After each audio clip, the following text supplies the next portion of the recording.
Hey everybody, welcome live to the Jim Masters Show, live entertainment, lifestyle, celebrity talk show series. How's everybody doing today? Hope you guys are doing well, and it's so good to see all those smiley faces out there from all around the world. And thanks for all the love and support of our series. We really appreciate all the comments, all of the posting, sharing of the links, the Twitter or now X messages we've been getting, and Instagram and Facebook. It's extraordinary, and it's hard to believe we are just shy of 1,000 episodes of this series that we launched, this monster, 3.5 years ago here on the Jim Masters Show live series. It's really cool with all these great guests coming in and all these fabulous conversations we've had, and we're about to have one with a legend in the television business and the comedy world as well. The one and only Fritz Coleman is joining us, legendary 5-time Emmy-winning former NBC weathercaster, beloved weathercaster for decades in Los Angeles. Yeah, big Los Angeles.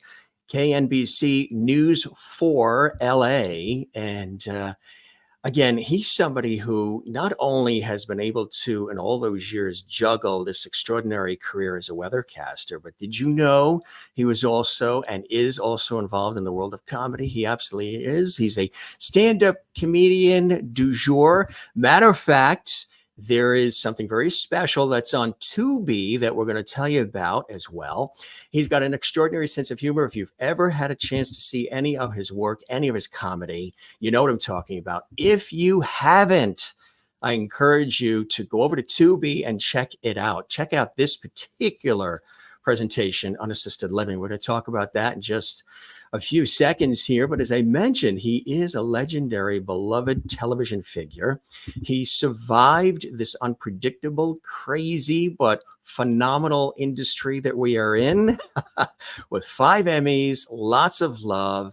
They were very sorry to see him go, but he's been doing this a long time, starting out in radio, then working into television even before that in the military. Yeah, there he is in the Navy.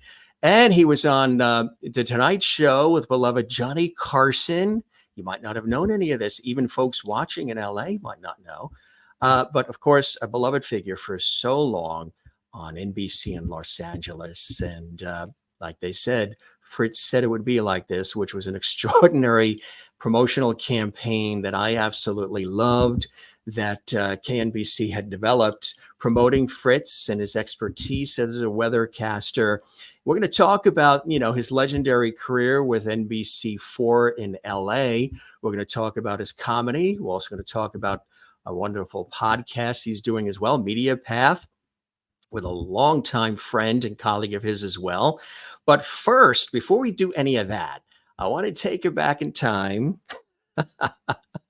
Some of the promos on television, I'm a big promo lover and have always enjoyed the creativity of promotion. Here are some cool promos of Fritz on KNBC News 4 LA, and get a kick out of these as we take you down memory lane here, folks. And welcome to the Jim Masters Show live. Channel 4 weather. LA weather is looking better. And today in LA, we can expect Hot. cold. Windy. You were right, Fritz. You find better weather on another station, bring it to me. I'll match it. I'm the Prince of Weather. What a guy. Thanks, Fritz. You want weather? I'll give you weather. Fritz said it would be like this. Fritz Coleman See? on the Channel 4 News. That's a cool one. And here's another one. Fred Rogan, Fritz Coleman. Fred is all sports. Fritz is all weather. Fred is all show. Fritz is something else. If it sweats, hooks, or steals, Fred will show it to you. Because when it comes to sports, nobody puts on a show like Air Fred. Fritz, on the other hand, is the Prince of Weather. Fritz and Fred, good sports through all kinds of weather. Absolutely incredible stuff, especially when you look back and maybe you saw it for the first time here, but really cool stuff. As I mentioned, a 5-time Emmy winning stand-up comedian, former NBC weathercaster. He's opened up all over the United States for entertainment icons such as Ray Charles, Debbie Reynolds, Jay Leno, George Benson, the band America, and so many more. He made 8 appearances on The Tonight Show with Johnny Carson and Jay Leno. He spent 40 years as the main weathercaster for NBC in Los Angeles, as I mentioned, until he retired in 2020. And it was a big, big, big goodbye. So many incredible look backs at his career. He's currently starring in the comedy special, as I mentioned, Unassisted Living, available on Tubi. And if you're not sure what Tubi is, it's a terrific network. You can get it on cable. His award-winning special, It's Me, Dad, played on KCET as their Father's Day programming for several years in a row. He was inspired by the greats, Johnny Carson, Bob Hope, Robert Klein. Fritz wanted to be on TV and make people laugh. And when he was a senior in high school, Fritz's uncle gave him tickets to see George Carlin in concert. And it was his first experience seeing live stand-up. And this was nothing like the short 5-minute talk show burst you'd see on Carson or more Griffin.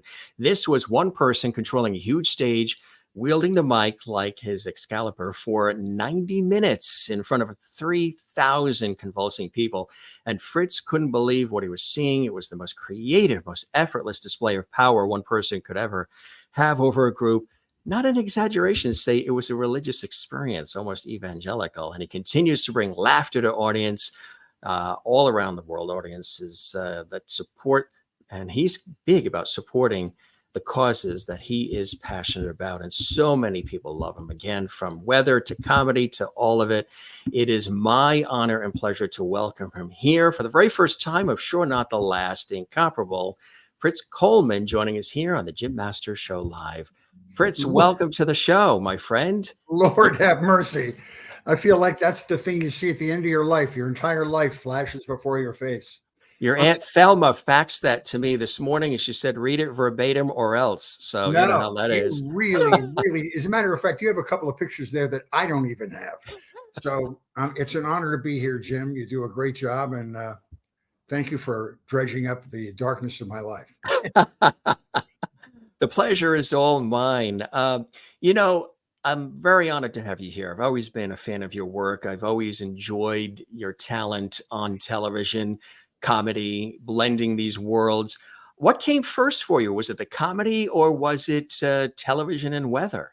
Well, I was a stand-up first, and I'll tell you this story, but you have to understand it's a true story, but real meteorologists hate this story. It's a true story. I came out here to LA in 1980 to pursue stand-up comedy. And I was working at the Comedy Store. I was what they called a paid regular there, where I would get 2 or 3 spots a week. And my friend that was an anchor person at Channel 4 in LA brought his boss and his boss's wife to see me perform at the Comedy Store one night.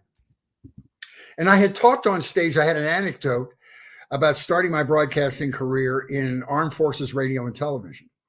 I was on a ship and I did everything. I was a DJ, I was a newscaster, I did the weather.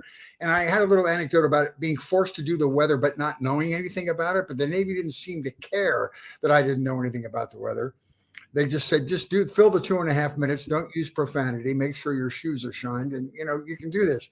So I told this little story about that on stage. Of all those things, what was the hardest to maintain? The shoe shine, the profanity, not swearing, especially when you didn't know anything. But anyway, so after my show was over at the Comedy Store, I went backstage to meet this man. He was the news director at Channel 4. God rest his soul, Steve Antonetti. And he said, I really enjoyed your show. This is an odd question, but do you have any desire to come to Channel 4 and do some vacation relief weather forecasting for me? I have a main weather guy who has not had a vacation in a year. I need some help on weekends, and I could really use your help. You have a nice presentation. I would love to talk to you about it. And I said, you did hear on stage that I don't know anything about weather, right? And he said, perfect. There's no weather in California. This will work out great. So I said, oh my God, let's go. I mean, I was making $25 a night at the Comedy Store. Yeah. I thought, when do you want me to start? And so I had to audition. That was a Friday night. I auditioned the next Tuesday. Went over to the stage. Found out Thursday I got the job. I did the weekend fill-in, the utility job. Yeah. And then 2 years later, my predecessor left, and I was there just shy of 40 years. I always say it's the greatest stroke of show business luck since that woman was discovered in Schwab's pharmacy. Yeah. I mean, I have been the beneficiary of some insanely good luck in my career. So that's how the career started. It's true. Extraordinary. Did you enjoy those early days of radio as well? Yes.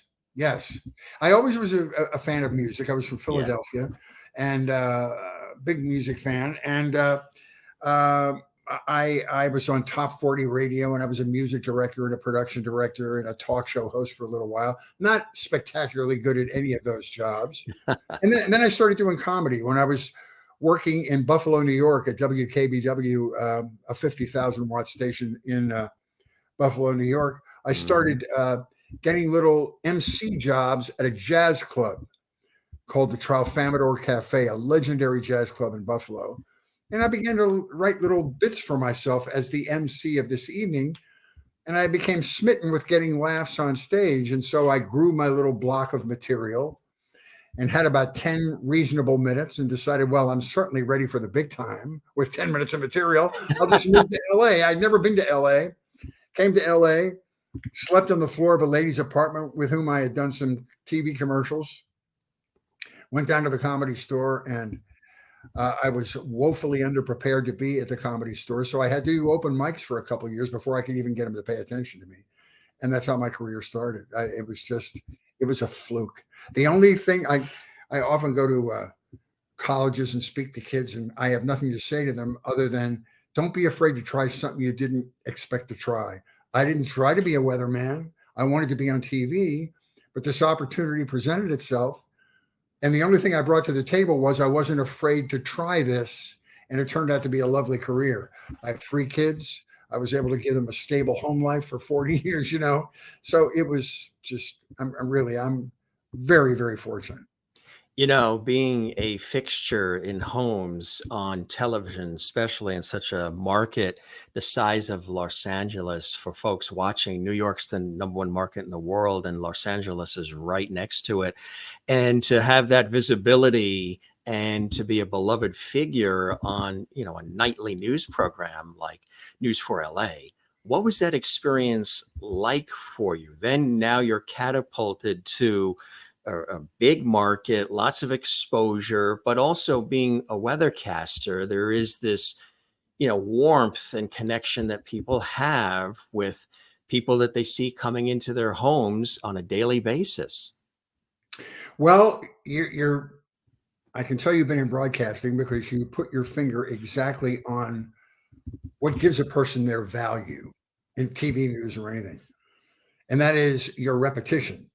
I came on at 5:18 on the 5 o'clock news every night for 40 years. And television news is one of the few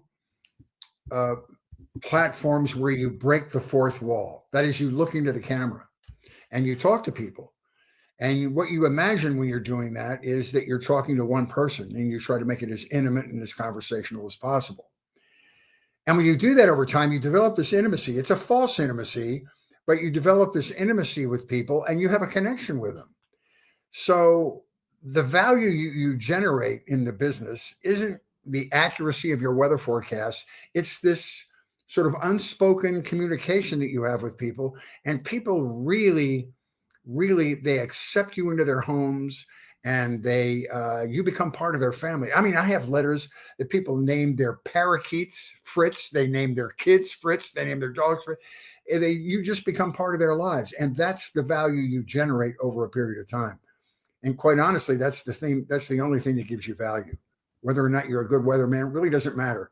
It's the unspoken communication, your human connection with people, that gives you your value. What were some of the more memorable stories, weather events, things that you covered that you were a part of that stand out for you over that some 40-year career on KNBC?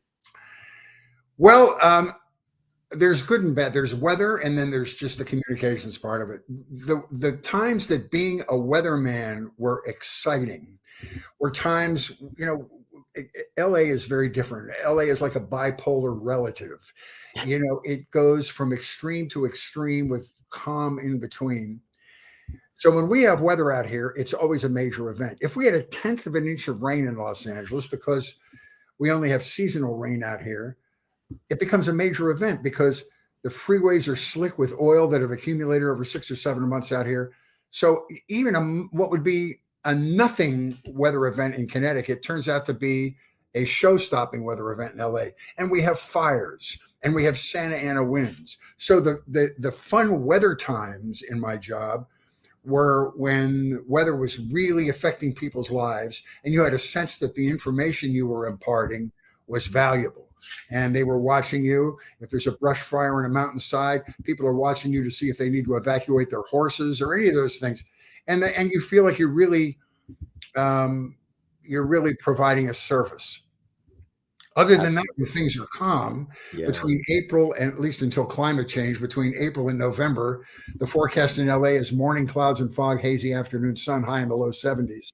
Your job is to be creative enough to think up new ways to say morning clouds and fog, hazy afternoon sun, and also it's acting, pretend you've never said it before. So you're the catalyst. Now the thing about weather is, first of all, it's the least, on a calm day, it's the least threatening part of the newscast. So I always consider my job as being the palate cleanser between the tragedy and the sports. My job is to have a little bridge there where people can take a deep breath. They've had the freeway shootings, the drive-bys, the roadside bombs in Fallujah, and then they need a little breather, and then we'll go to Fred Rogan with sports. So you sort of provide this bridge. So you have a couple of different jobs there. Who were some of the folks in broadcasting that you admired coming up the ranks, Fritz? Well, in the weather category, Al Roker has been a friend of mine for almost 40 years. I worked at a radio station in Buffalo, in Syracuse, New York, that was owned by the TV station on which he performed. And so he and I have known one another for years. I did an afternoon radio show, and before he would go on and do the weather on this channel, he would come and do like a 15-minute weather forecast on my show. And then, so he is one of the most natural, wonderful television communicators ever, and a good friend. And also, as far as a TV communicator, I would say Willard Scott.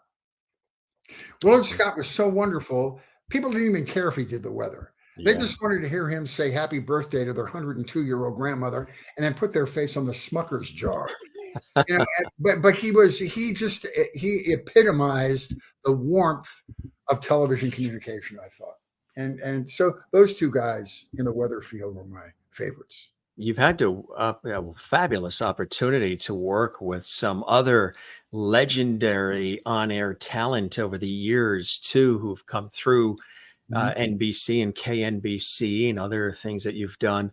What's that experience been like, working as part of a team with these others? Well, the team aspect of it is amazing. That's the only thing I miss, quite honestly, is the camaraderie. We had this hurricane. We never get hurricanes in LA. The last one was 1939 or something. People called up and said, "Oh, are you all excited about the hurricane?" I said, "Are you crazy? I'm not even paying attention to it." No, I don't miss the meteorology. I miss the fellowship of the people I worked with. We had the longest running anchor team in Southern California history. It was Fred Rogan, the sports guy, and I, and the two anchors, Chuck Henry and Colleen Williams, were on the air together 35 years, which is pretty amazing. But in the early days, when money was flowing in broadcast television, it was not anymore. No. They would send our whole news team to the Olympics. Like 150 people would go to the Olympics for 3 weeks and report from the Olympics. I got to go to Seoul, Korea, and I got to go to Atlanta. And just the opportunity to go and mix with the athletes and the families from 150 different countries, it was the most incredible experience you could ever have. It makes you feel like there's hope for humanity when you go and meet all these people. Because when you go to, for instance, we went to Atlanta, Now, I don't know if you remember the Atlanta bombing, the Olympic bombing. There was a place called Centennial Park. Right in the 90s, yeah. And in order to broadcast out of there, because of security, they had fiber optic hookups, like 6 around the periphery of this Centennial Park, which was the main gathering place for Olympic athletes and their families. And so that's when I would do the weather every night. I would go plug into one of these different fiber optic drops, we called it. We plug in and we could do the broadcast. And we didn't have to use microwave or satellite because it was restricted because of security. So one night I did and we were doing the weather live from Atlanta back to the West Coast. So we were 3 hours ahead. So I was doing the 11 o'clock news at 2 o'clock in the morning in Olympic Park one night. And I just got off the air doing my forecast and walked back into this Quonset hut they had for the anchor people. And on the exact spot underneath the bus bench where I had done my weather, that first Olympic bomb went off with a backpack full of nails, and a lady was killed. And the security guard was falsely blamed, and it was a big thing. But I was literally standing on that spot 5 minutes before that bomb went off. And then the whole world changed for everybody. We were on the air with German television and Belgian television and Spanish television talking about our experience. And, you know, we were not used to bombings, right? Just the United States of America. So the next day, I'm walking around Centennial Park, engaging with people from other countries. And, you know, we're meeting people from South Africa and Bermuda. And I said, wow, that was a crazy bomb last night. Did that upset you? Did it make you feel unsafe here? Did you want to leave? And they said, are you kidding me? You have to remember, in our country, we get bombings every week. We're in the third world. We sold our home to be able to afford to bring our child to compete in these athletics. There's nothing that's going to take away this experience from us. And it was such an eye-opening experience. We're so spoiled and used to safety in the US, but these other people, this was nothing. And a lady got killed. We were rattled. I didn't sleep for about 2 nights, but it was such an interesting take on existence, meeting all these people from these other countries around the world. So you asked me what was my great experience, that one. And then before that, in 1988, we went to Seoul, and which is a benevolent dictatorship, but it was scary. And, you know, we went in the airport, and there were more people with AK-47s walking around doing security in the airport than there were passengers. It was really interesting. So I had this job afforded me some astonishing experiences that I'm very happy about. It's really incredible. And, you know, you, like I said, you've worked with so many different people over the years. What was it like? You know, we've all had different, you had a, 40-year run on a major television station in a major market, which is not an easy feat. The key for our viewers is to make it all look so easy and effortless, but all of the work, the toil, the hours, the unpredictability, the, patching this real quick because something's happening or this went wrong, and just all the things that happen. And then light goes on and hi, here we are. That's a good point. Stepping from that must have been. The comedy club business prepared me for, which was to think on my feet. And then I almost invited, computer glitches on the air so I could react to them and improvise. A lot of it's comical. Yeah, it would be the only thing that anybody would remember about the entire weather forecast. But that's true. What was it like walking from it? That had to be, it's where you went every day. It's not easy. It's a split shift. That was really odd. I did the 5, 6, and 11 o'clock news. Yeah. So, and we were like you, we had to prepare all of our own presentation. So I would go to work at noon, prepare the 5 and 6 o'clock news, do the 5 and 6 o'clock news, and then add to that, we were doing all kinds of social media stuff. We were doing online forecasts and all that. So I would prepare the 5 and 6 and then do it, and then get off at 6:30. I would go home and have an extended dinner until about 9, and then come back and do the whole thing over again, do the 11 o'clock news, and then get home at midnight. So it was a split shift, which I didn't mind because I was able to do a little homework with my kids and then come back to work. And then after they were too old for me to do their homework with them, I would go and do a set at a comedy club and an early one and be back in time for the 11 o'clock news. So, but it was a long day. It was a split shift and a long day. But it was, again, the stability I was able to give my family was really important to me. And we were talking about this before we went on the air, Jim, and that is the key to longevity in this business is works well with others. Yes. If you get along with your coworkers and more specifically your bosses, you're likely to have a longer career. Even if they don't like your product, if you just deal well with them, people like having you around, it's easier to have a long career. Absolutely right. And as I was telling you, my colleague, Doug Llewellyn, who I've worked with for a long time. How many years did you do that? Well, he started hosting the People's Court in the very beginning with Judge Wapner in the 80s. Lord. And then Ralph Edward Stubulitz Productions. For 45 years, at least. At least being affiliated with that show. So I asked him, I was talking to him not that long ago because, we worked together on some news programs in New York City. And I said, Doug, so, you've been doing this a long time. What's the secret to the longevity in such a ever-changing, ever-blossoming, unpredictable, but phenomenal industry as this?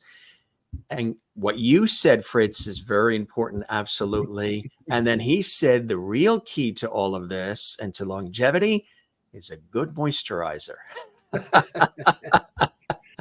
Yeah. Listen, Harvey Levin, who owns that show now in TMZ. That's right. Was a legal reporter on Channel 4 in Los Angeles before he turned into this mega mogul and this TV producer. And so like a Byron Allen. The whole thing started, not when the show started, but when Harvey took over for it. So it's really interesting. Well, bless his heart. He had a good long career, and he was like the iconic face. Again, it was the familiarity of Doug Llewellyn doing the analysis and the interviews afterwards. At the end. People become used to that, and you become part of the routine of that show. Part of That's their kind of family. like what a weathercaster. Absolutely. Yeah. You've had multiple opportunities to be on The Tonight Show, Johnny Carson and Jay Leno. Mm-hmm. What was the very first time you were on The Tonight Show like for you? Well, it started out to be a nightmare. First of all, when I was coming up, Not the answer you expected, folks. No. I'll explain it. It gets good, Yeah. but when I was coming up in the comedy business, there were 3 networks. Yes. And the only exposure to stand-up comedians was the Johnny Carson show and occasionally the Merv Griffin show. So you had to do the Carson show. And when you did your Carson show, I called it your comedy bar mitzvah. It was like that was your real passage into honest show business. So the first time I was booked on a Tonight Show, I don't know if people remember the old Johnny Carson show, but the comedian came on between like 10 after 12 and 20 after 12. But it all depended on how successful the headline comedian was, or the headline actor or guest was, which was the first actor on that would appear on Carson, like from 10 to 12 to 10 after. And so if they went long, you didn't make it on, you got bumped. So my first time on, the headliner was Charles Grodin, who was a great actor. He was in the Beethoven movies, and he also had a talk show on MSNBC, and a very amusing man. But Charles did not have the ability to draw his stories to a quick conclusion. He just talked forever. So he went too long. And so I prepared myself. I called every person on the planet that I knew and said, I'm going to be on the Johnny Carson show tonight. Please watch. And then I got bumped off. And then I got rebooked. And the second time I went on, the headline guest was Heather Locklear. And Johnny had a fascination with Heather Locklear. She had recently had some enhancements and she was beautiful, and Johnny was paying a little too much attention to her. So they went long. So I got bumped for a second time. So then it got so embarrassing for me because I never made it on. My family started to not believe that I was even going to be on the Tonight Show. The third time, the time I got on, I didn't even call them. And I have a great story about Linda Ronstadt. Linda Ronstadt was the headliner. That means she was the first guest and the headliner on the show. when I finally made it on. And I'm a very nervous person. And so before I perform, I sort of pace backstage and I'm talking to myself and I look like a homeless guy talking to himself. I really do. It's sad, with all due respect to homeless people. And so I'm walking around backstage and before the Carson show's on and I'm pacing and Linda Ronstadt's the headliner. And she had known me because I was on TV in LA for a while. And she sees me being nervous. And she said, "Are you on the show tonight?" And I said, "Yes." And she said, "You look like you need to calm down a little bit." And I said, "Well, this is just a normal thing for me." So she put her arms around me and just hugged me. Didn't say anything, just hugged me for about a minute, which sounds like an enormous amount of time, particularly when Linda Ronstadt is hugging you.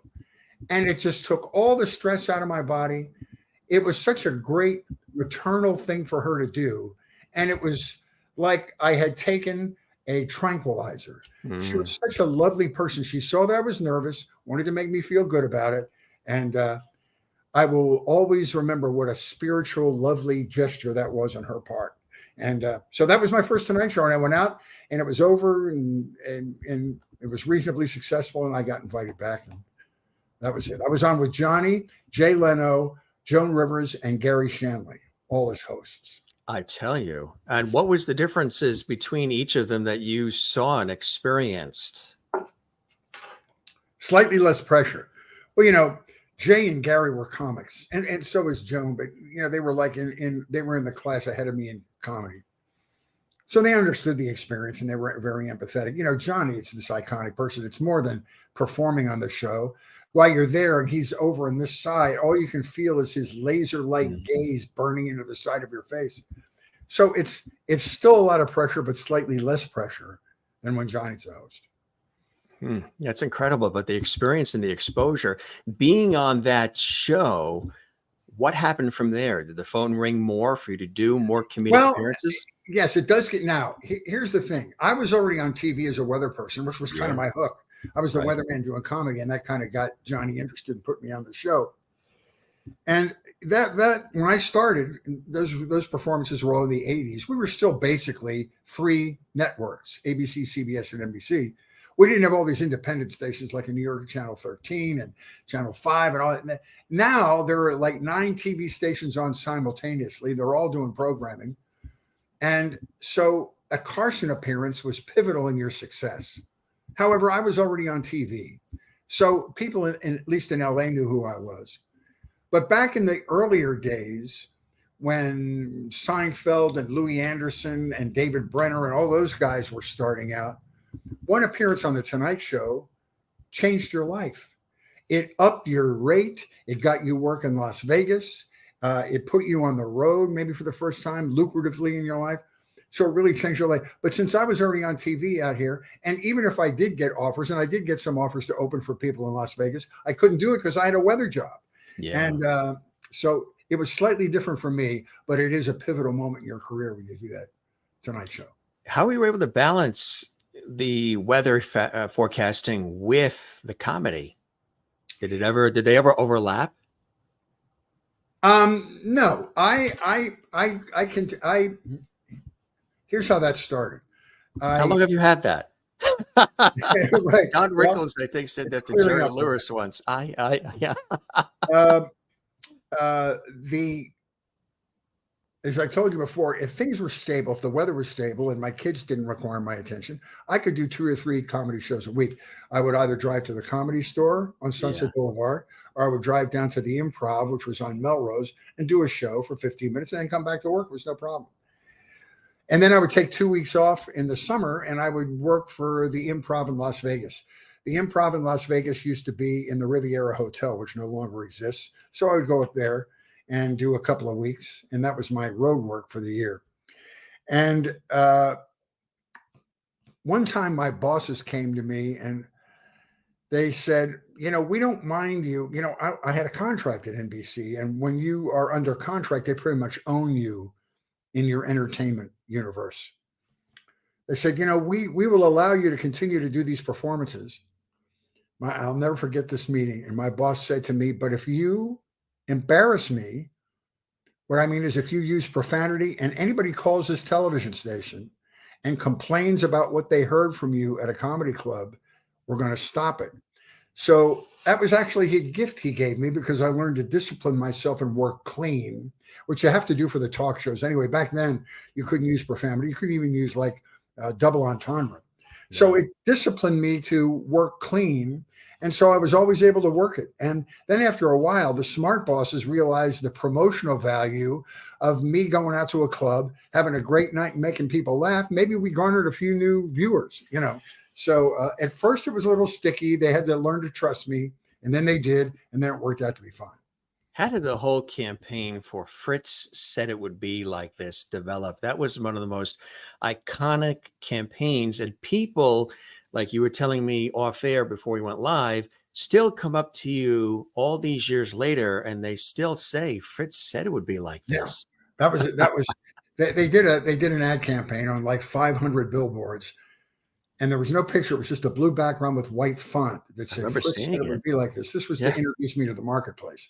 Some really interesting things came out of that. The person that came up with that was a man by the name of Vince Manzi, who is now retired. But he's the guy that created Must See TV on Thursday night on NBC. Oh, yeah. All those, Cheers and Cosby and all this. He was a brilliant guy. Then he went on to do the marketing at Disney or Discovery Channel, and a wonderful guy. I owe him my whole career, his creativity. So anyway, when that ad first came out, Jimmy Carter was running for president, and his vice presidential candidate was Fritz Mondale, right? His, Fritz was his nickname, as it is mine. Yeah, right. So Orange County, California is a very conservative area. They call it going behind the orange curtain. When you go south of Los Angeles, it's very Republican. Whereas the irony is that LA is very liberal. So this campaign starts, including billboards in Orange County. Fritz said it would be like this. So I got written up in an op-ed piece in an Orange County conservative newspaper. Finally, the media comes out and they admit their liberal bent. Look at this. They got billboards that are supporting Fritz Mondale and Jimmy Carter. Fritz said it would be like this. And finally, at least they had the guts to admit the liberal bent of television. And so somebody sent me this article, and it was hysterical. So I showed it up to my boss. So I wrote them a thank you note, and I autographed a picture, and I sent it down to them and said, "Thank you for the extra coverage. Love, Fritz." So it was really funny. But when you brought up the Fritz said it would be like this thing, I was in radio and TV, and I just thought of advertising as a necessary evil. It's what paid the paychecks. I didn't know if it was successful or not. It must have been successful because enough people were spending a lot of money on it. And then when people reacted to that Fritz and Fred commercial you had, and the Fritz said it would be like this, it was unbelievable. And the amount of money they spent on that Fritz and Fred campaign, they gave us each a week off. It was like a movie shoot. We had craft services, we had wardrobe people, makeup people, because they did 3 or 4 spots at the same time. And it was amazing how people reacted to that. And still, as you say, I'll go into a grocery store now, and some little old lady will come up and say, "Fritz said it would be like this." It's very interesting. That was a very powerful campaign. It absolutely kind of like "Come on down" with The Price is Right, and exactly. catchphrases and things of that nature. You got tickets from your uncle initially to go see when you were in high school to see Carlin. How that sort of spurred on some of the comedic interest. Tell us about that. That was my first exposure to watching a stand-up comic live. I'd seen everybody on the Tonight Show in these little sort of curated 5-minute chunks, but I'd never seen anybody work a live audience and see the alchemy of that, right? So my uncle gave me these tickets, and I went to, you're on the East Coast. On the East Coast, New York, Pennsylvania, some of the other states, they do these things called summer music fairs, where they'll put up these giant tents. They're like a Cirque du Soleil tent. Oh, yeah. And the one near my home, where I grew up in Philadelphia, was the Valley Forge Music Fair And every summer, they would have huge acts in there. I think later on, I saw Bill Cosby and Sammy Davis Jr. They're like 3,000 feet, very sophisticated tents with rotating stages and everything. So my uncle gave me tickets to see George Carlin. And I walked, he had an opening act that it was a musical act, I don't remember. And then he came out, and I didn't understand the mechanics of doing stand-up. You know, you build a slow build for a small block of material, and then you build it in modular pieces, and then you finally put your hour and a half together, and it becomes whole. I didn't know any of that. So I went out and watched this man talk what seemed to be extemporaneously, like he'd never thought of it before, for 90 minutes, being so funny and so thoughtful and so philosophical. And he was a great wordsmith. That's what really drew me to George Carlin. He was a master of wordplay. And I'm telling you, I'm not exaggerating. It was like a religious experience for me.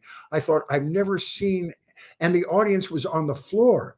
And it was honestly like watching a TV evangelist who really knows how to manipulate an audience. You know, they work them up to a plateau, and then they let them back down. Then they build them a little higher, and they let them back down. Then the third act is they build to this enormous hysterical conclusion, and people are crying. They're laughing so hard. I said, I couldn't even sleep when I got home that night. It was just the most incredible thing I had ever seen.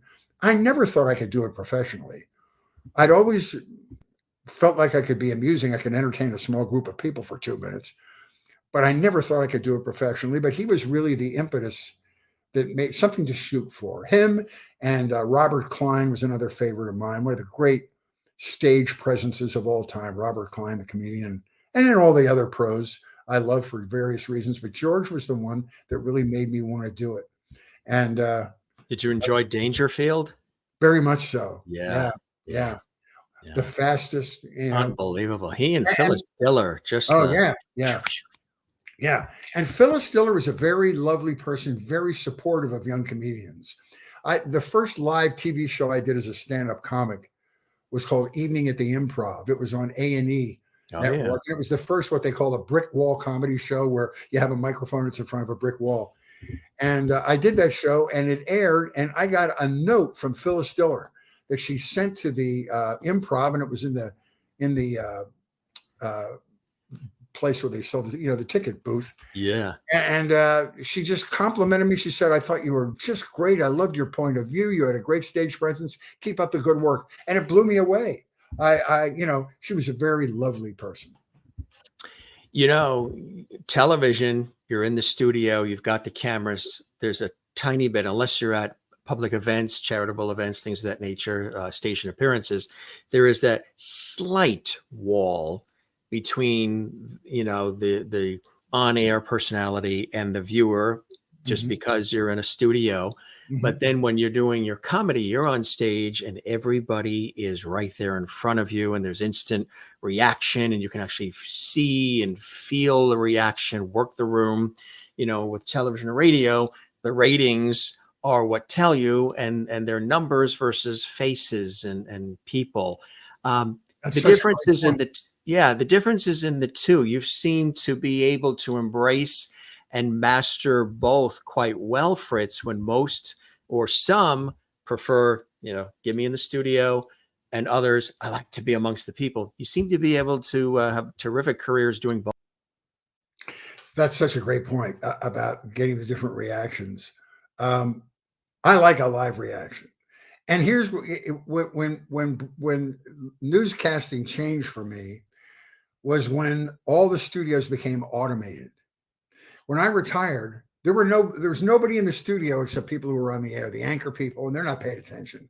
They're, redefining their lipstick and texting their nanny. They're not paying attention to what you're saying. But in the old days, wait, what were you saying? As a matter of fact, you have a nicer skin tone than I have. What are you doing over there? Anyway, and so we used to have cameramen and stage managers. And if you get a giggle out of one of those old grizzled guys, you had been successful. And now all the cameras are automated. There are no other humans on the set other than the people on the air. And it's kind of lonely out there. Yeah. So it made performing in front of a live audience even more special. There, people say, what is it about stand-up comedy? And it's just, as you pointed out, the intimacy and the rush of having your own thoughts, writing them down, sensing they're amusing, doing them in front of an audience, having the audience react to your thoughts the way you prayed they would, and then you have this communication with them. You may be having the same thoughts they're having. You're able to perform it and put it into words, and you're sort of speaking for their subconscious. It's really a very special thing. And so the chemistry you get, the biology you get from working in front of a live audience is much different than being on camera in TV. But the TV cameras are paying the rent. So you like that too. That's it. And we're live. This just in. Yeah. When you did decide time to move on, again, like I was saying, that had to be a difficult decision, but one that, you thought about for quite some time, and then looked at all the options, family time, exploring deeper the comedy world, doing your own thing on your own terms. What were some of the things, in addition to what I just described, that got you to say, you know what, we're just about 40 years. That's good. There's other things I'd like to do. Loved it. Other things I'd like to do. Like you say, the industry has changed. What the technology has changed. Just the way 100%. Everything has changed. Yeah. And 100%. I tell people that even if you love what you do, and I did, 40 years is long enough. And everything was changing. Let's face it. We're a youth-oriented business. People watch TV, whatever kind of TV it is, sitcoms, talk shows, entertainment shows, basically for the same reason. They have to be attracted to somebody for one reason or another.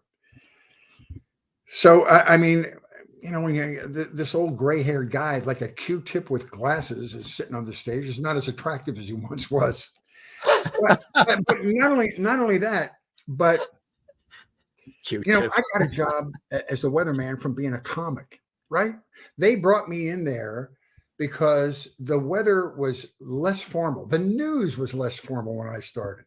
As a matter of fact, the evening newscasts, 5 and 6 o'clock news, had the same flavor as morning newscasts do now, where we're familiar, we joke around, what'd you do over the weekend and all that stuff. And so that they wanted somebody who could play on that field. Now, particularly with climate change, weather is very serious. And you'll notice that even some people will say to me, what do you think about all the beautiful ladies in the cocktail dresses with doing the weather? And I say, I give them their props, because if they have that seal in the bottom right-hand corner that says American Meteorological Society, it means they have a degree in atmospheric sciences or meteorology. They have to know what they're doing. As a matter of fact, they know more about weather than I do. I would never criticize them. All that to say, I couldn't even get the job now if I applied for it, because you have to have that seal. The weather is much more competitive. As I mentioned before, there are more channels doing it all at the same time. You have to know what you're doing. It's just a different time. I was hired for a different reason, and it was just all those things you said. Streaming television is changing the flavor of network prime time now. It's much more competitive. Broadcast television's kind of in defense mode. Like, how are they going to survive commercial television? And that remains to be seen. You missed it the way it was? Yes, I missed it because it was looser. Yeah. Now, warmer, looser. Drive-bys, and it's, if it bleeds, it leads. And it's always been that way a little bit, but the more competitive it got, the more they tightened up the newscast. I used to get 5 minutes to do the weather at 5 o'clock. And when I retired, I got 2 minutes, because they just, they wanted to get the coarser things in there. You only had time for Fritz said. Yeah, that was it. Exactly. There was no other time. No, precisely. The send-off was extraordinary. Of course, the station and the other colleagues. Because it was in COVID, and I thought they can't make a big deal out of this because it's COVID. It was mind-blowing. I didn't even know what to say. I was so touched by all that. They got Brokaw at his ranch in Montana to do, and I couldn't believe it. It was letters from the public too. Yeah. Yeah. It was cool. It's amazing the weather and comedy connection. Same with David Letterman. Yes, he was Yeah. hysterical. And And you have again, an he, opportunity he to work with him, and yeah. yeah, he was amazing. He was in Indianapolis, and again, he was hired because he had a personality. He was able to do that, and he used to fool around on the news all the time, and that's what he was hired for. And he transitioned and had this, of course, is a television legend as far as I'm concerned. But he got in just a little bit before I did, but that's the way it was. It was more personality driven than it is right now. Now it's a little more severe, a little more hard news driven. No time for foolishness. Let's get on with it because the world's coming to an end. That kind of thing. Had you ever been approached by folks to host game shows? Yes. There in Los Angeles? I can see, that being. I auditioned to do back when they started doing Wheel of Fortune. They did the network version, which Pat Sajak did. And then they were going to do the syndicated version, which is, how it works. They sell to individual stations. So I auditioned, didn't get it. I'm not a big game show watcher. Yeah. And, I use all my comedy chops because I went in there going, hey, and I'm, making fun of everybody's clothes and all that. And then, and Johnny Carson's brother, Dick Carson, was the director of the show back then. He said, if you ever do this again, remember, the game is the star. Yeah. And it was such a great lesson. I was just trying to, all my defense mechanisms were working to play. I just didn't want to look unfunny or foolish out there. So I'm just talking too much. So I didn't do very well. And Rolf Benershka, the place kicker for the San Diego Chargers or whoever it was, ended up getting to be the host, and he failed. And then, Pat ended up doing both versions. So. Yeah, it's extraordinary. You have this terrific thing on Tubi called Unassisted Living, which is your newest comedy special. Congratulations on that, Fritz. Thank you. Tell us about that. And Tubi's a great channel. We watch it all. Well, it is. It's advertiser supported, so it's free. Everybody gets it, but they don't beat you over the head with advertising. It's right. It's like the Amazon Prime ones where they show like a spot at the beginning and a spot at the end. So it's not overpowering. But it's Unassisted Living because it's me basically talking for an hour about being a person of a certain age. All of my stand-up specials have been what I call single topic monologues. That one you mentioned that was on KCET, which is the public television station out here, was about being a dad. So they taped that show and aired it for 7 Father's Days in a row. And it was really fun. And then I did one about divorce called The Reception. Then I did one about the 11 o'clock news called Tonight at 11. Then I did my first one about getting old called Defying Gravity. And that was sort of like, oh my God, I'm old. What's going to happen now? This one is Unassisted Living. This is about being old. There's nothing you can do about it. So I'm just expressing the comedy of being old with my particular demographic, which is old people and their parents. Now, in on-air promotion, it would be described as you're a seasoned veteran. Good point. That's right. That's a nice. In the promos and marketing, that's how they would promote it. You have a good sense of marketing. So what can people expect if they haven't seen it? They can expect, we take this in April, which is the downside of the pandemic. So it's, I talk about, being a person of a certain age in the pandemic and shots and having grandchildren and failing miserably in high school. And then about half of it, a half hour of it is just the common experience of getting old, visiting doctors and medical issues and fun stuff that people can relate to. Somebody reviewed it as the perfect baby boomer support group. It's a great description, but it's very liberating and freeing too, right? How long did it take you to put a show like that together? Well, it takes 2 or 3 years. It depends how, somebody like Chris Rock or Dave Chappelle can get a show together in a year because they're on the road all the time. And when I was working, I couldn't go on the road and do it. So you do it as fast as you can accumulate the material. It took me 2 or 3 years to sort of get this 1 hour block. And now it's getting a little more easy for me because since I've retired, I have a residency at the El Portal Theater, where I taped this particular show, through March of next year, where once a month I go in and do an hour show, take another comedian in there. So I'm starting to get, now that the pandemic is down and live performances are sort of working their way back in, I'm starting to get a little more regular chances to perform long blocks of material. So I'll have another one together in about a year and a half, I hope. If Tubi invites me to do another one or somebody else does, we'll be ready to go. You've been doing comedy for a long time, as long as, you've wanted to do it and make people laugh, and this epic career in weather. We talked about how television has changed, broadcasting, the weather business has changed. How has comedy changed? And, a lot of people will say, and comedians who've come through here too as well, and comedians, I adjust my material for the market that I'm in, for the audience. I sort of change things around to sort of not suit the audience, but blend in with the audience. Others will say, I don't change a thing. And then some people will say, gee, I'm not able to say some of the things I used to be able to say.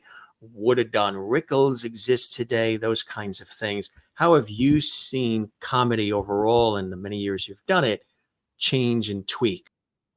That's a great question that you brought up about the Don Rickles thing, and other comedians and I discuss it all the time.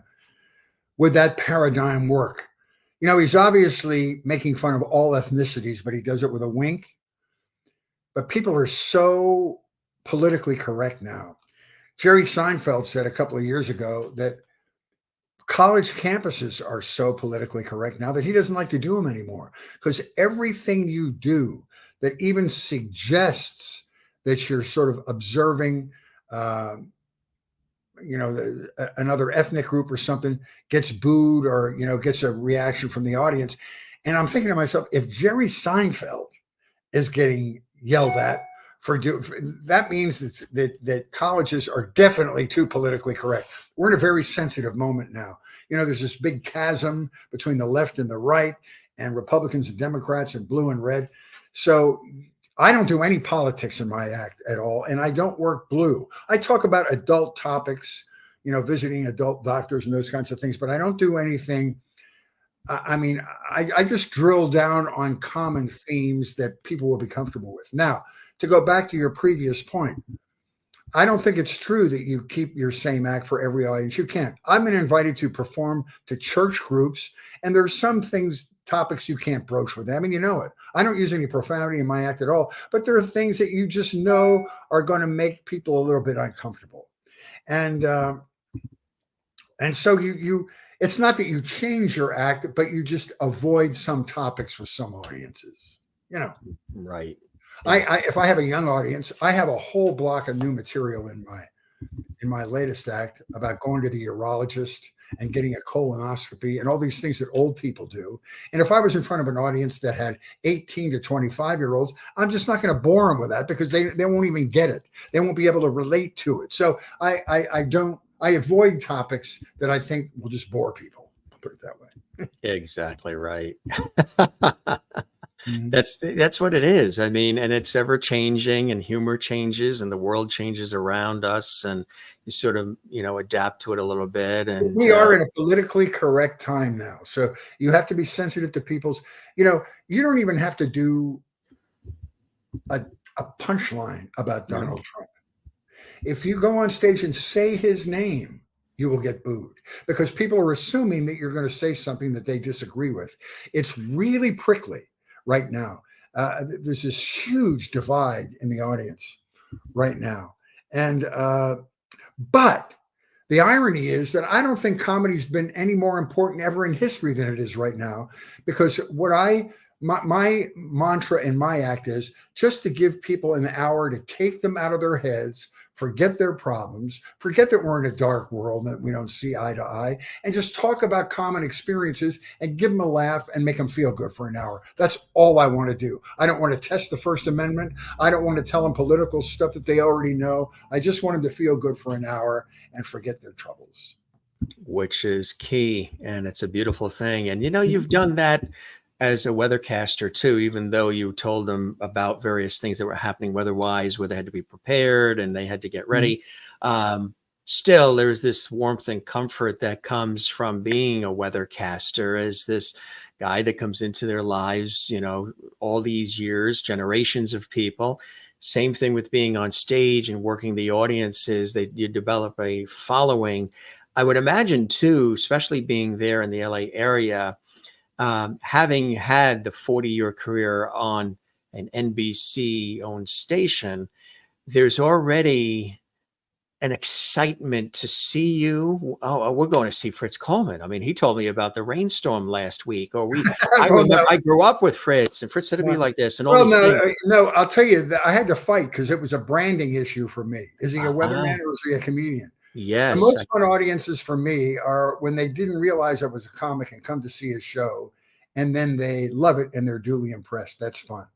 But, selling tickets, Fritz Coleman's going to be at the Comedy Store. Who cares? Is he going to have maps? Is he going to talk about the atmospheric river? What's he going to talk about?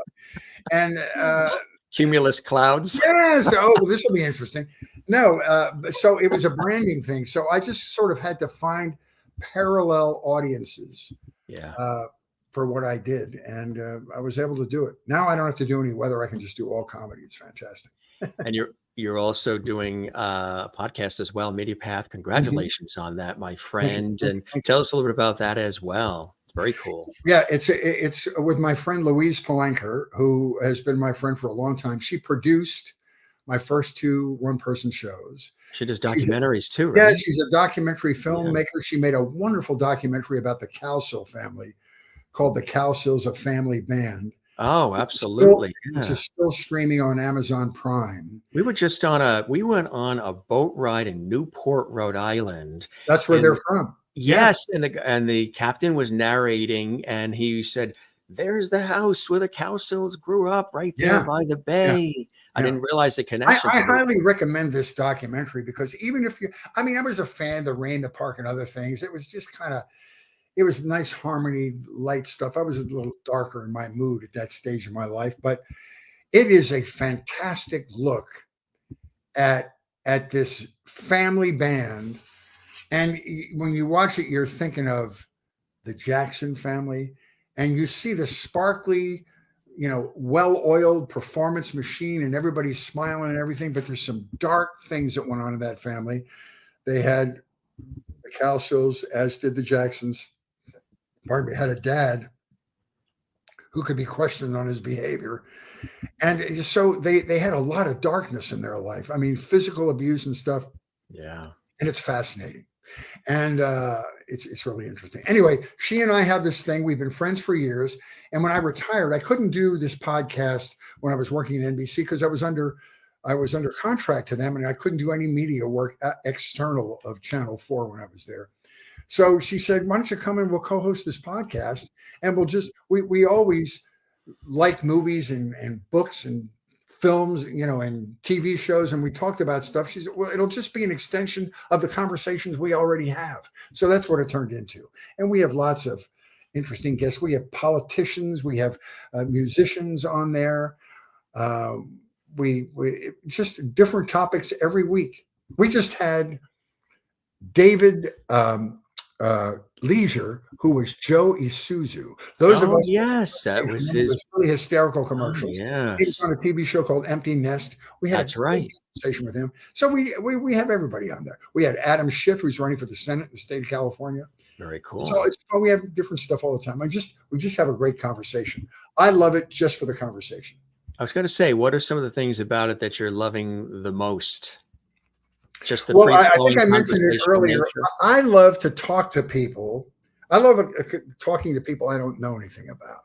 Right? Yeah, right. So and especially if they come with a pre-existing condition of being a TV star, you have this one set of expectations about them.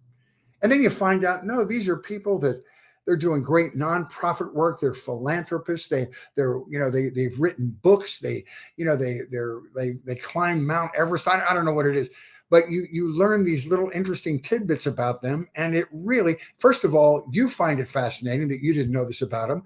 And the audience finds it fascinating because chances are they didn't know this extra thing about them. So it turns out to be, I just love the conversation. I just like talking to people. Sometimes you can get some folks who are fabulous automatic conversationalists. They have a lot to say and you just let it roll. And then sometimes Oh, you may get oh, the one word answer, yeah. or Yeah, no, they're that not comfortable. Sometimes it's not. They're not being snarky. They're just they it's not close their up like a thing. turtle. It's crazy. No, Yeah. I don't like that. Yeah. And then you just work with them and make them comfortable and make them feel, they're in a safe spot to share any No, mode. And yeah, 100%. which is the I key. found this, and I know. And one thing I was impressed with you. You really did your homework for this interview. I mean, the pictures and my backstory. And I have found that that's so important. If you have an author on, for instance, and you read the book and you have some opinions about the book, they immediately respect you and they open up to you more because they know you're earnestly interested in what they had to say. Right. And that makes the conversation easy. If it's the typical red carpet questions, that people ask when the movie premiere comes out or something like that, it's just not interesting. They're not interested. They've given the same answers 56 times earlier that day. Yeah. And they find out you're going in a slightly deeper, different direction. They appreciate you and they're liable to be more open to you. I'm sure you feel the same way. Absolutely right. And I've always been aware of and have admired your work as a tried and true broadcast professional, television personality, weathercaster, comedian, all these different things. You've had an opportunity to dip into podcasts as well. You're staying plugged in, you're staying connected. When you retired from a 40-year career at KNBC in LA, you could have easily said, all right, we're going to pack up. We're going to Miami. We're going to sit in a hammock and have banana coladas with my feet in the sand. But that's not you.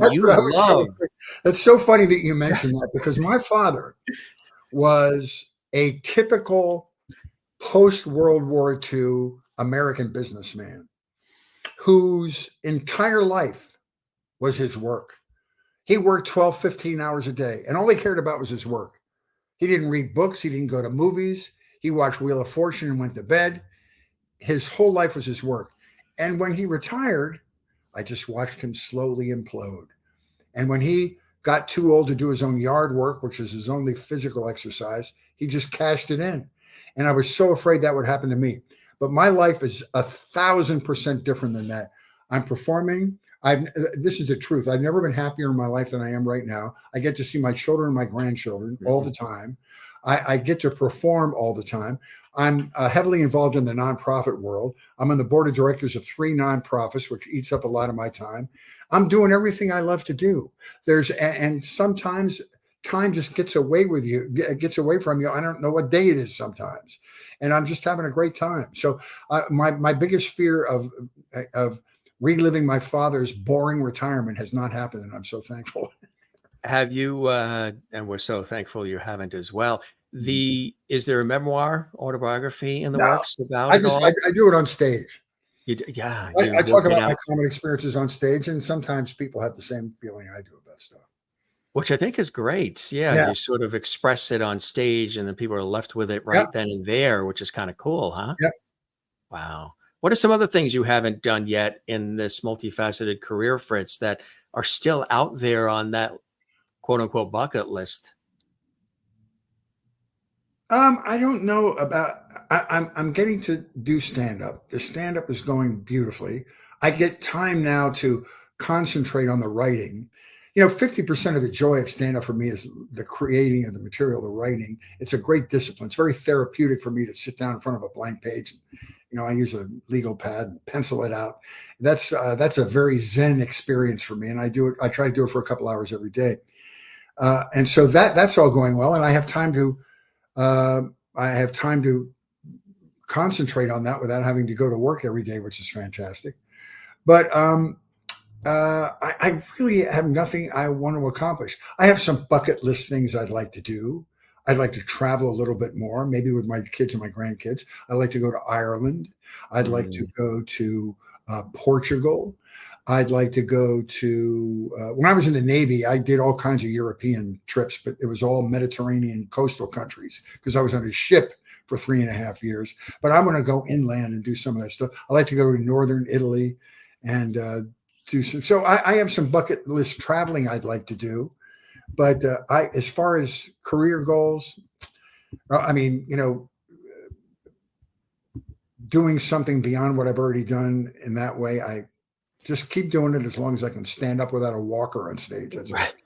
And even then, you'd find your way to that stage. If I get somebody to help me, I'll be good. That's it. What about teaching and mentoring others? Is that something you've had an opportunity? I would consider that. I haven't been invited to do that yet, but I actually left college about 10 years shy of a degree. I went to Temple University in Philadelphia, and I left because I got a job offer in radio that was a job too good to refuse. So I left. And it was one of my great resentments not continuing to get my degree. So in order to be like I think to get a teaching job, you at least have to have a bachelor's degree and probably a master's degree. But if somebody asked me to, come in and do 1 or 2 guest lectures a year at a school, I would do it in a minute. I love doing that. That's cool stuff. Well, I've always said, and maybe I'm biased, but it's always good to have a master's in your life. That's right. That's about it. This has been an extraordinary conversation, and we want to mention the website there, FritzColemanComedy.com. Check it out, folks. Learn about this extraordinary, legendary talent from television, comedy, and so much more, and now podcasts. Full circle for you. When you look back at this, and it's not done, you're still writing your story, Fritz Coleman. But when you look at some of the incredible experiences you've had and this journey, what are some of those blessings and joys in your life that have not only gotten you through, but keep you going and keep you entertaining us and staying connected and collaborative in such a creative way? That's a great question. All of it. And I find that a quality about myself that I like more and more is that the older I get, the more grateful I become for everything. I don't have any catastrophic illness. I have my children and my grandchildren are thriving. I've been so very lucky in my career. I've had some amazing experiences, met some astonishing people. And I think what I really appreciate is my ability to look back and be thankful for what I have had. We all know people who have the coulda, woulda, shoulda syndrome, where they wanted to be a writer, they wanted to try to be an actor, or they wanted to do something and never gave it a shot and never had a chance to fail at it. The only failure is not trying. And so I tried everything I wanted to do. I'm still doing some of it, and it's a gift. It really is. And congratulations on everything. We encourage folks to check out MediaPath as well as Tubi, Unassisted Living. And I hope that they do have you do another one. I hope this becomes a regular thing for you with the specials. It'll be fun. I mean, I'll either get it on a streaming service or I'll just do it myself on my website. And Louis C.K. and a couple of comedians are discovering it's easier to control your own circumstances. So you put it on your website, you charge them like $5 a view in Venmo or something, and you just let them find it. Yeah, there are ways. I'll be able to do it. I don't know how it will be delivered, but I'll be able to do another one. Wouldn't that the technology now you can reach the global audience, sitting in your den. You know what I mean? Exactly. It's a whole new world. Exactly. Fritz, this was extraordinary. I really appreciate all the time. You're very good at this. It was a very easy conversation, Jim, and thanks for inviting me on. My father, my Irish dad from New York City, has always said and told me this sage advice. I mentioned it on the air on this series and elsewhere. 7, 8 years old, sometimes dad gives you this sage adult-like advice to take with you through your life, and still sticks with me today. He said, Jimmy, whenever anybody says something kind or nice to you, thank them.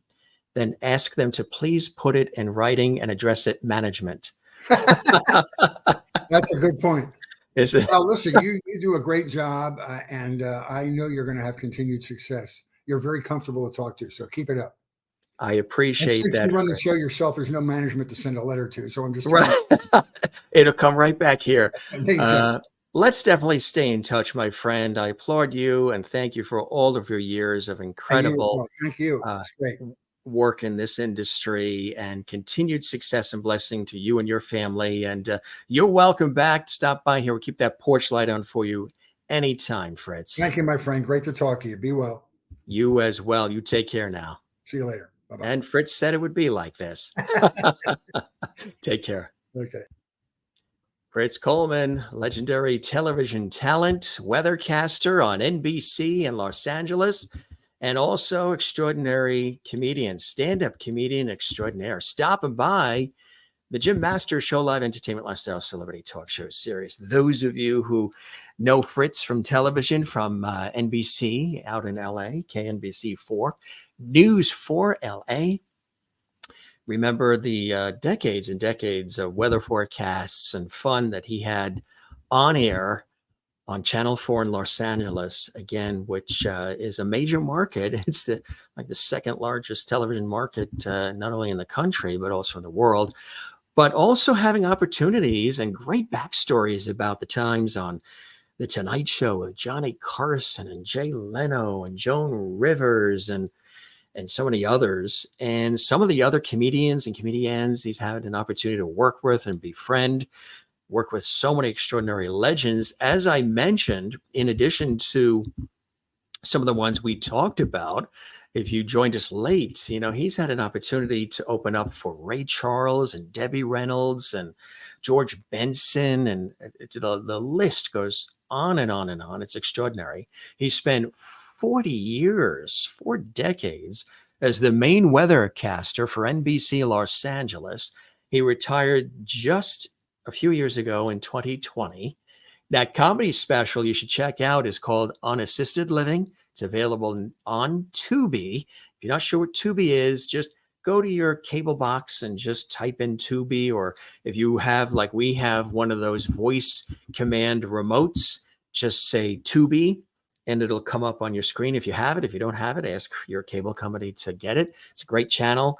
Lots of cool things on it as well. And yeah, he is a 5-time Emmy winner for all of his extraordinary work, and a great guy. Those of you maybe watching who have seen him on television, maybe you've seen him on stage, and you're wondering, is he really like what I've seen all these years on TV, on NBC 4 LA, or in other capacities? And is he really the same as he is on stage? And now you got the understanding that he is. He's a good guy. He really cares about people.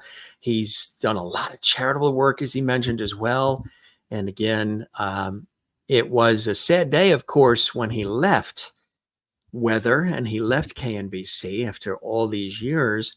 However, he left on top, and he's had an opportunity now to continue to pursue something that really matters to him. It's something that's very liberating to be able to direct things his way and to be able to just savor it up. Patty, thank you for watching. We appreciate that. Good to see you as well. And everybody who's commented, Kathleen in New York City, and all the great comments. If you joined us late and maybe you missed something, or you'd like to see this again, as we've had this extraordinary guest spending some really good quality time with us. As I mentioned, I know we say interviews, but these are really conversations here on the Jim Masters Show live series. Legendary 5-time Emmy-winning former NBC weathercaster and continuing stand-up comedian extraordinaire, good guy Fritz Coleman on the Jim Masters Show live. We'll have him back. We absolutely loved having him here, and I can't wait to have him back. And it was just really cool. And again, the promo campaign that was so incredible in Los Angeles was Fritz said it would be like this. Whatever the day was like weather-wise, Fritz Coleman on NBC4 Weather, Fritz said it would be like this. We had an extraordinary episode of the Jim Masters Show live just now, and Fritz said it would be like this. And once again, Fritz was spot on. And thanks for all the interactivity, all the comments, and the lovely whole chat room. We love being interactive with all of you. We really appreciate all the love, the support, the comments, the sharing of the links on your social media. You can find me as well on all the socials at Jim Masters TV on Facebook and Instagram and X, formerly Twitter, and of course our YouTube channel, Jim Masters TV, where we have almost just shy of 1,000 episodes of our series and counting in just 3.5 years' time, which is amazing. If you enjoyed this episode, be sure and spread the word. Leave a comment for us on the channel underneath the episode. Give us a like. Click the thumbs up like. We would love your like, and we appreciate those who leave comments, who click thumbs up. That means a lot to us. It also helps us propel this series that you enjoy so much even further to millions and millions around the world just by you simply clicking like and leaving a comment. And if you have subscribed to our YouTube channel, Jim Masters TV, thank you so very much. It lets us know that you really enjoy what we're doing here at the Jim Masters Show Live series. If you haven't subscribed, just click the subscribe button on the YouTube channel. Doesn't cost anything. And be sure and click the notification bell as well, so that way there you never miss out on any of our extraordinary episodes. You know, we generally do these shows in the evening, sometimes around 7 Eastern, 4 Pacific. Sometimes we have to adjust it based on my crazy schedule in television and radio and the work I do on location and in studio. But sometimes we do different shows based on the guests' availability, my availability, and all of the above. So this time we did this earlier in the afternoon. If you had clicked notifications, that little bell, we send you alerts telling you, hey, there's a show, there's an episode coming up, and join us at this time, especially those of you who want to be with us and interact with us while the show is live. Be sure and click that notification bell.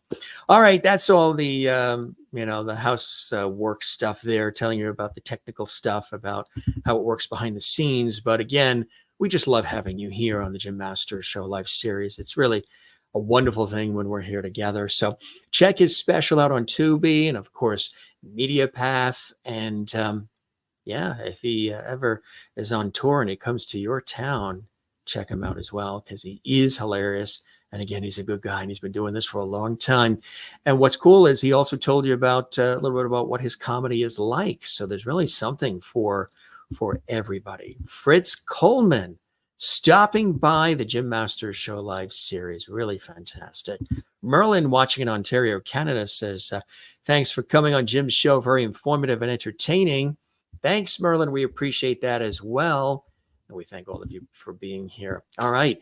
I have to take this hat off, and then I got to run over to the radio studio and get on the air. And I'm on the air in about 30 minutes on the radio, and then back on television. And then we will see you on the next episode of the Jim Masters Show. I'll be right here waiting for you.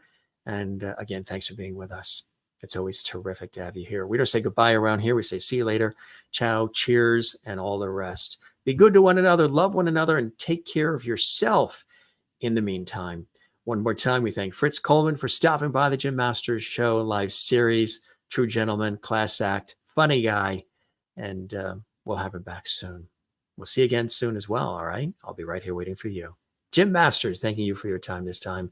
Till next time. Be well, gang, and cheers.